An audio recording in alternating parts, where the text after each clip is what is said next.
ඊළඟට අපිට කතා කරන්න තියෙන්නේ ඔයගොල්ලෝගේ චින්තන නියම ටික කතා කරගෙන ඉස්සරහට ඇවිල්ලා අවසාන වශයෙන් උත්තර චින්තන නියම වල අවසාන චින්තන නියමය වන මොකද්ද?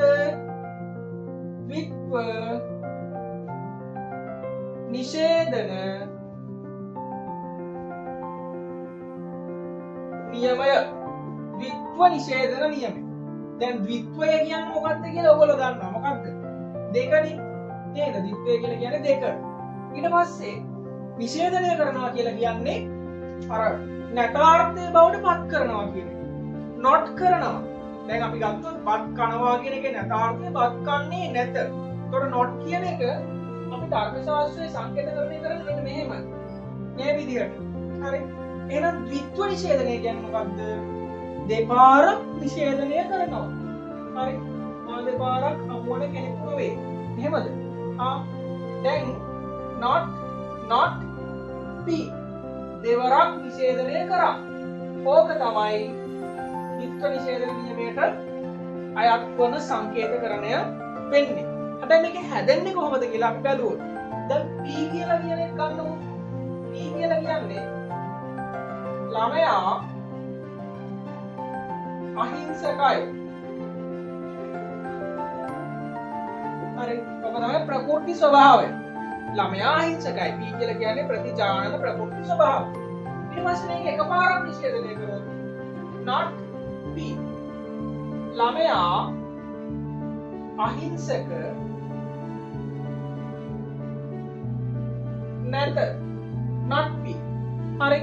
ඊට පස්සේ මේක නැවත වතාවක් අපි නිෂේධනය කරොත් not p ළමයා අහිංසක නැත්තේ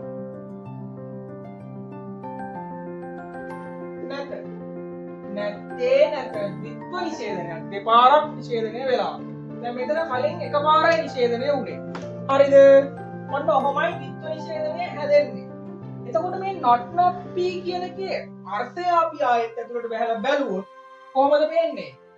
දැන් මේ p කියන්නේ ළමයා අහිංසකයි. not p කියලා කියන්නේ ළමයා අහිංසක නැත. not p කියලා කියන්නේ මොකද්ද?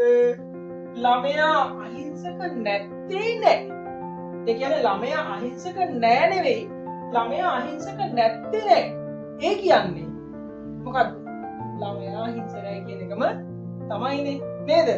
ළමයා අහිංසක නැත්තේ නෑ. ළමයා අහිංසකයි. එහෙනම් ඔයාලට පේනවද යම්කිසි සම්බන්ධතාවයක්? p සමාන වෙනවා නේද ළමයි? not p ට ඔන්න ඕක තමයි ද්විත්ව නිෂේධන නියමය කියලා අපි ඉගෙන ගන්න. යම්කිසි පදයක් සාමාන්‍ය ප්‍රතිජාන ස්වරූපයෙන් පැවතුනත් එය දෙවරක් නිෂේධනය කළත් එහි අර්ථය සමානයි. ද්විත්ව නිෂේධනය කියන්නේ ඕකයි. හරිනේ. එතකොට මේ ද්විත්ව නිෂේධන නියමය අපි සරලව ඉගෙන ගත්තට මේක ඔයාලට ඉස්සරහට ඉතාමත් වැදගත් විදිහට අවශ්‍ය වෙන කොටසක්. මොකද මේ ද්විත්ව නිෂේධන නියමය ඔයාලට සංකේත තර්ක ශාස්ත්‍රයේ අනිවාර්යයෙන්ම අවශ්‍ය වෙනවා. ව්‍යුත්පන්න කරන්න, ආඛ්‍යාත ගණනය කරන්න, උත්සාහයන් වලට, තර්කද්වාර වලට මේ කිනෝකී සංකේත තර්ක ශාස්ත්‍රයේ ගණිතමය තර්ක ශාස්ත්‍රයේ සියලුම කොටස් වලට මෙන්න මේ කියන ද්විත්ව නිෂේධන නියමය අත්‍යවශ්‍ය වෙනවා. එහෙනම් දැන් මේක අපි නිකන් සරලව නිකන් දෙපාරක් නිෂේධනය කරලා හරි ඕකේ කියලා අතහැරලා දැම්මොත් ඉස්සරහට අත්‍යවශ්‍ය වෙන කොටසක් ඔයාලට ව්‍යුත්පන්න රීති ගත්තා ද්විත්ව නිෂේධන රීතිය කියලා එකක් තියෙනවා. සම්ප්‍රදාය උත්සාහන රීති ගත්තා ද්විත්ව නිෂේධන රීතියක් කියලා එකක් තියෙනවා. ආඛ්‍යාත කලණය ගත්තා ද්විත්ව නිෂේධන රීතිය කියනවා. ඉතින් තාමත් වැදගත් කොටසක් තමයි මේ ද්විත්ව නිෂේධන රීතිය කියලා කියන්නේ. ඔයාලට නූතන තර්ක ශාස්ත්‍රය ඉගෙන ගනිද්දී. හරි. එහෙනම් හොඳටම තේරෙන්නේ නැති වෙනවා මම හිතන්නේ. හරිද? ඔයාලත් කියන්න මේ කොහොමද තේරුණාද? තේරුම් නැත්නම් ටිකකට කියන්න ඕන. හරි. එහෙනම් දැන් මේ විදිහට අපි අපේ මොකක්ද? චින්තන නියම කියන කොටස කතා කරලා අවසන් කරනවා. දැන් අපි කලින් කතා කරා මොනවද?